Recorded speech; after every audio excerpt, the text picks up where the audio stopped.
Excuse me? Under my feet. Planet Earth. I'll deal with you in a minute.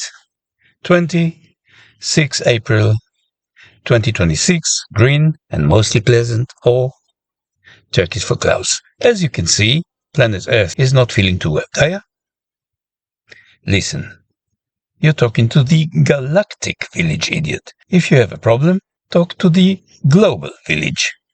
That's right, Donald Trump, the global village idiot. I'm busy dealing with the residents of the galaxy, if it's all the same to you. Oh, if Carl Benjamin of the Lotus Eaters podcast is here, I heard you. Israel controls the world. And you're right, Iran's ballistic missiles are too little and too late. We should supply them with more until the job is properly done. Happy? Good. Hello, and sorry to all my, especially Zach Polanski, Greta Thunberg, Planet Earth or Gaia, and Carl Benjamin of the Lotus Eaters, as well as his wife. Readers in the Milky Way galaxy. Before I delve into today's Galactic Underground post, I'll tell those of you who are new here. When I apologize to you, it's not because I'm guilty of something. To the contrary, I am never wrong. As the Galactic Village idiot for what?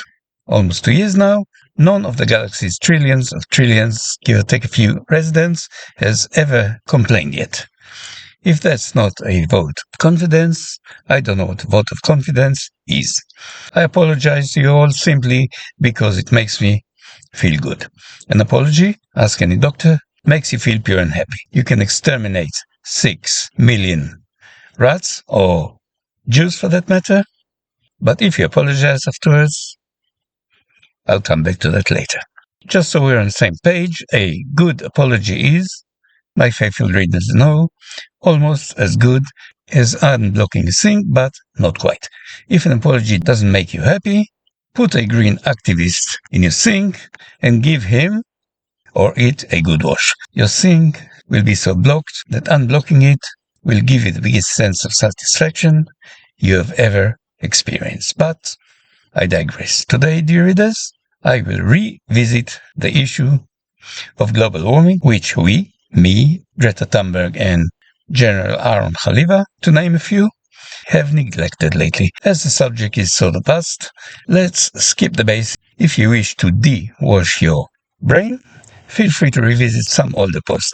Unfortunately, most of my amazing green predictions in the last 6 years are in Hebrew, so learn that language and then come talk to me. There are a couple of English Galactic Underground posts that you can check, such as and once you read them, you'll be more ready to continue reading this one. So, if it's all the same to you, let's skip the long history of global warming bullshit and come straight to Zach Polanski, the British Green Party's new leader, who seems to be quite successful, polling at about 20%, which is a little more than Labour and the Conservatives, and second only to far-right Reform, as of late.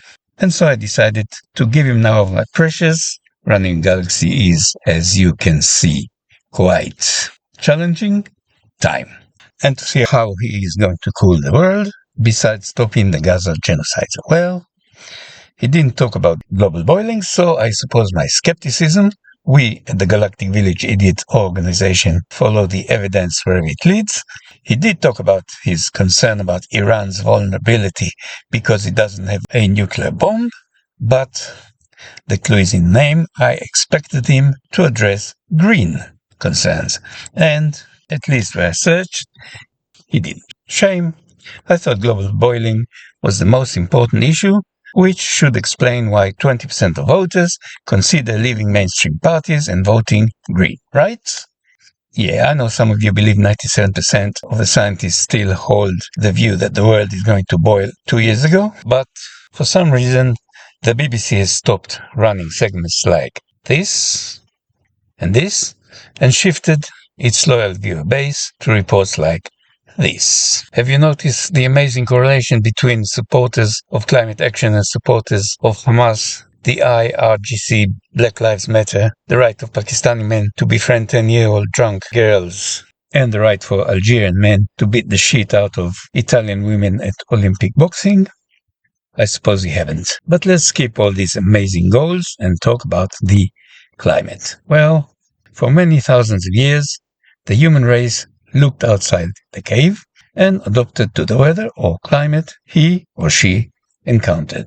However, what separates men and women from rabbits, for example, or rats, is his or her aspiration.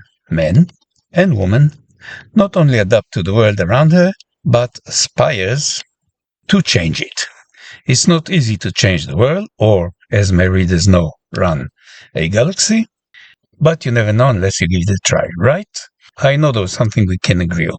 So, attempts to change the weather or the climate are not new. However, whether praying to your favorite god or investing $10 trillion into controlling the Earth's temperature, the jury, as they say, is still out. And now let's talk about science if it's all the same to you.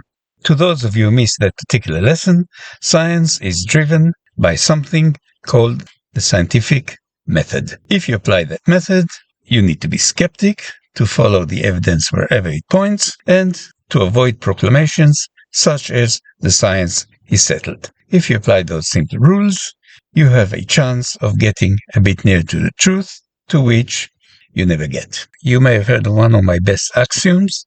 You stop the conspiracies, we'll stop the theories. But as we're discussing climate science, as opposed to science of, economics, let's go back a bit. Science can be divided roughly into two. One, finding out what happened. Two, finding out what will happen. Some say that prediction is a bit problematic as the future is not quite here and a lot of shit can exponentially happen, but lots of scientists do a lot of successful predicting.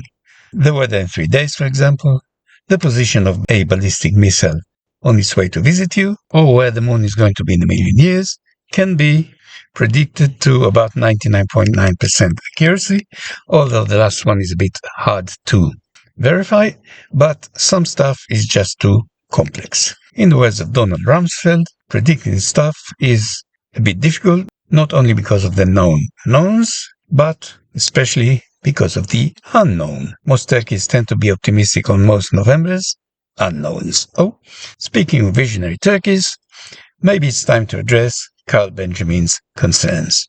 As you may have noticed, Mr. Benjamin, otherwise known as Sargon of Akkad, used to be worried about the Muslim invasion, but lately, I suppose since 4 p.m. on October 7th of 2023, he started to worry more about Israel, and now is obviously supporting Iran's right to be left alone and its prerogative to slaughter any of its unproductive or unprogressive citizens. This talk about nuclear weapons is, if I understand Carl Benjamin correctly, a bit boring.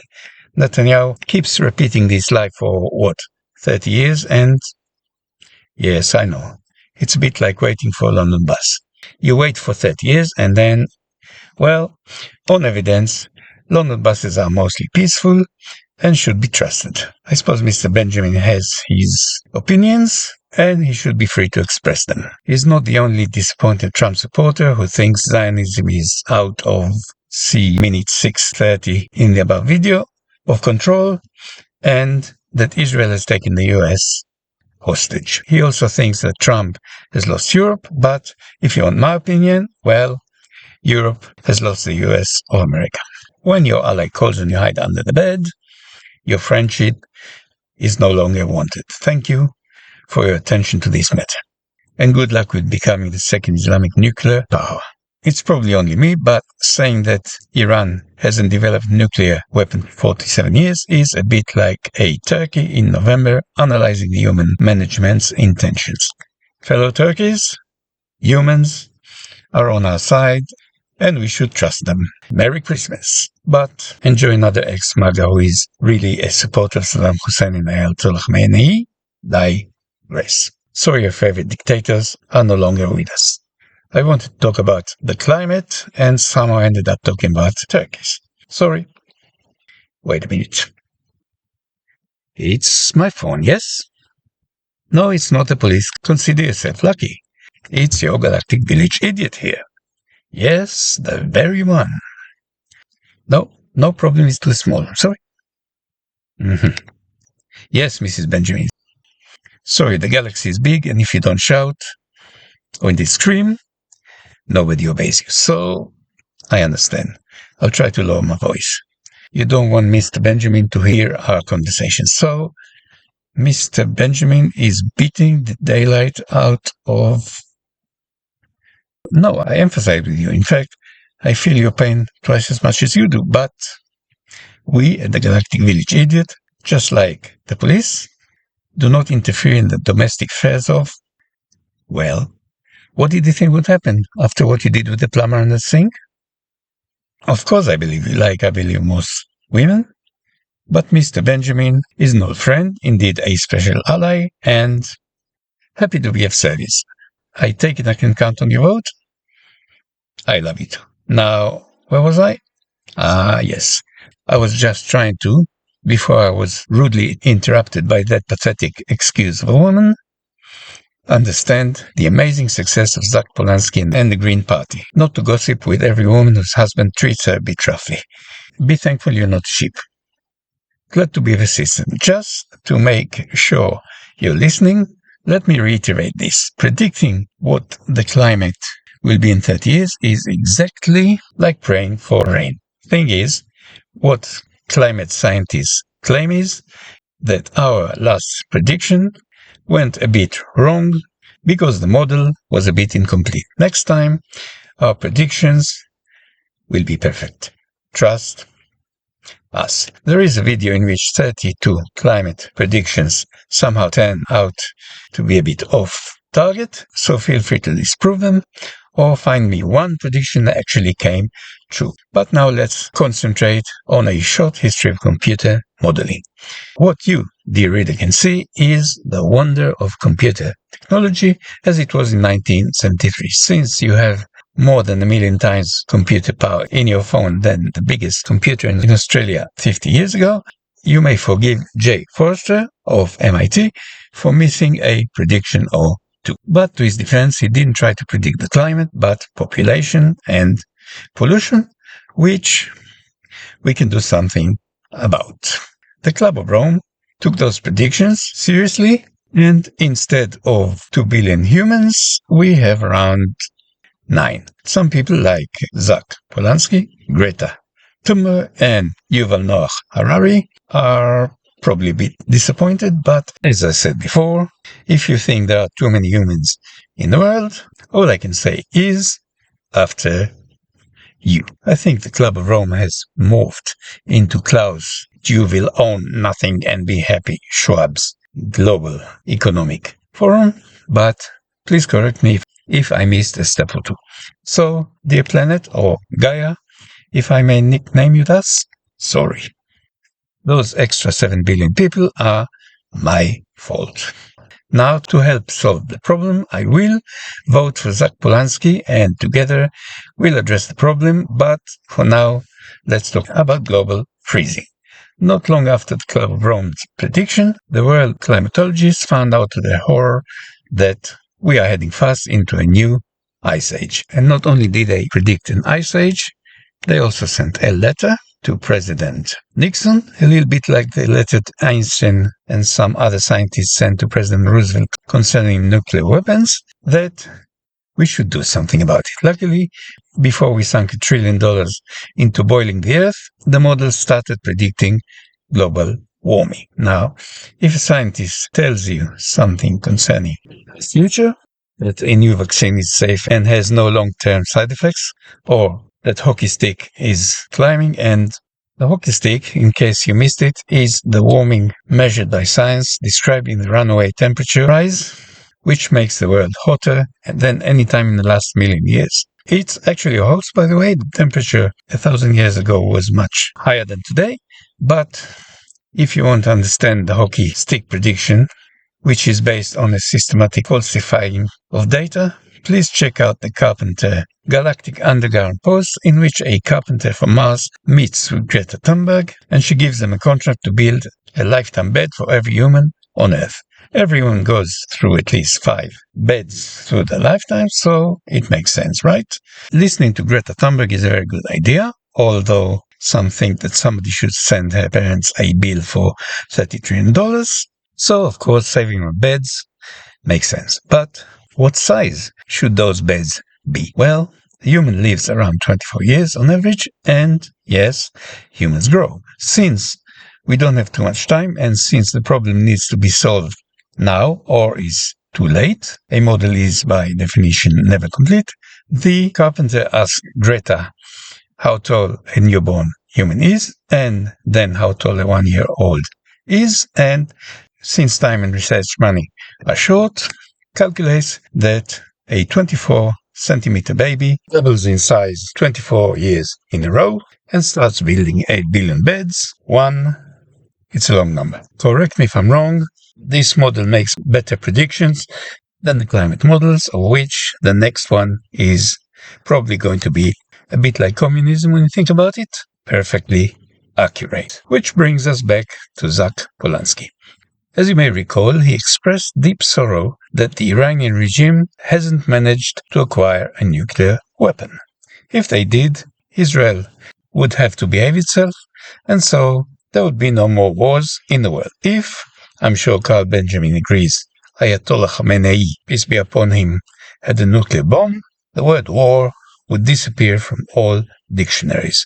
Carl Benjamin, I suppose, trusting Iran to have no nukes is like trusting a Pakistani social worker like Ahmad Shubair with taking care of a young girl like Samantha Smith, is welcome to correct me, but if I understand him correctly, Iran has nothing to do with Britain and the 20 IRGC terror plots Keir Starmer talked about. Well, that's in London. Sweden, home of the Lotus Eaters, is not an Iranian target, right? Plus, there aren't any Jewish ambulances setting themselves on fire in Sweden either. So, I think we have now reached the end of this. Sorry? Yes, dear readers, I am humbled by your help and support. I did mention that you can exterminate 6 million Jews and then apologize and feel great about it. Just so we're on the same page, that apology is not because we're missing those Jews. The world is a better place without them, and in fact, it's a shame we didn't finish the job and got rid of them all. My apology is to planet Earth, otherwise known as Gaia. Sorry? Yes, I'll be happy to explain. Unfortunately, when you attempt to exterminate 6 million lives, such as Jews, it takes a lot of energy. And the Earth, or Gaia, as we know, is very sensitive to the unavoidable warming this extermination entails. So, if the Earth is reading this, sorry. Extermination of the Jews is still on, but we will try to do it in a more environmentally friendly and humane way. My God.